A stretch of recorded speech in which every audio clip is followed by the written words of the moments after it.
बात मध्य प्रदेश की हो रही है तो शिवराज सिंह चौहान का जिक्र किए बिना बात अधूरी रहती है। ऐसे में शिवराज सिंह चौहान का दिल्ली दौरा भी चर्चा में आना पूरी तरह से जायज है। मध्य प्रदेश के पूर्व मुख्यमंत्री शिवराज सिंह चौहान आज दिल्ली के दौरे पर थे। इस बीच शिवराज सिंह चौहान ने दिल्ली में बीजेपी अध्यक्ष जेपी नड्डा के आवास पर उनसे मुलाकात की। अब दिल्ली में शिवराज सिंह चौहान की जेपी नड्डा से मुलाकात कई मायनों में खास मानी जा रही है, क्योंकि माना जा रहा था कि शिवराज सिंह चौहान पार्टी हाईकमान से नाराज है। इसके पीछे वजह बताई जा रही थी मध्य प्रदेश में शानदार जीत के बाद भी शिवराज सिंह चौहान को पद से हटाकर मोहन यादव को नया मुख्यमंत्री बनाना। इस बीच शिवराज सिंह चौहान 17 दिसंबर को दिग्गज नेताओं की बैठक में शामिल भी नहीं हुए थे। ऐसे में शिवराज ने जेपी नड्डा से मुलाकात, और अब माना जा रहा है कि ये मुलाकात बीजेपी में शिवराज के भविष्य के रूप के तौर पर भी देखी जा रही है, यानी कि उनके भविष्य को तय करेगी। जेपी नड्डा के आवास पर शिवराज सिंह चौहान की मुलाकात हुई, जिसके बाद इस मीटिंग के बाद शिवराज सिंह चौहान ने बाहर आकर बैठक से जुड़े हुए कई सवालों के जवाबों से पर्दा उठा दिया। बैठक के बाद शिवराज सिंह चौहान ने कहा कि पार्टी के कार्यकर्ता के रूप में वो आगे भी काम करेंगे। उन्होंने ये भी बात दोहराई कि पार्टी की तरफ से जो भूमिका मिलेगी उसको वो निभाते हुए फिलहाल नजर आएंगे। आप कयास ये भी लगाए जा रहे थे कि शिवराज सिंह चौहान को दक्षिण के राज्यों में बीजेपी की संकल्प यात्रा के साथ देखा जा सकता है।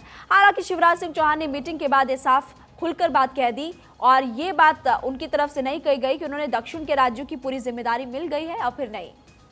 तो देखिए, मुलाकात फिलहाल हुई है, उससे जुड़ी हुई कुछ तस्वीरें इस वक्त हम आपको दिखा रहे हैं। के कार्यकर्ता के नाते मैंने पहले कई बार कहा है कि भारतीय जनता पार्टी का काम मेरे लिए मिशन है राष्ट्र की सेवा का, जनता की सेवा का। और जब आप मिशन में काम करते हैं तो आप ये तय नहीं करते कि आप क्या करेंगे, मिशन तय करता है कि आप क्या करेंगे। तो वे मेरे लिए काम तय करेंगे। फिलहाल मैं विकसित भारत संकल्प यात्रा में मेरे कार्यक्रम बनेंगे, उनमें मैं जाऊंगा ही,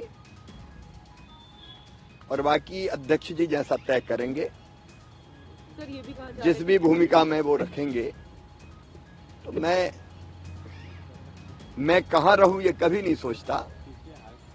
मैं अपनी पार्टी के माध्यम से देश की सेवा कैसे कर पाऊं और हमारे प्रधानमंत्री माननीय नरेंद्र मोदी जी के मिशन को कैसे आगे बढ़ा पाऊं, उसी काम में मैं निरंतर लगा रहूंगा।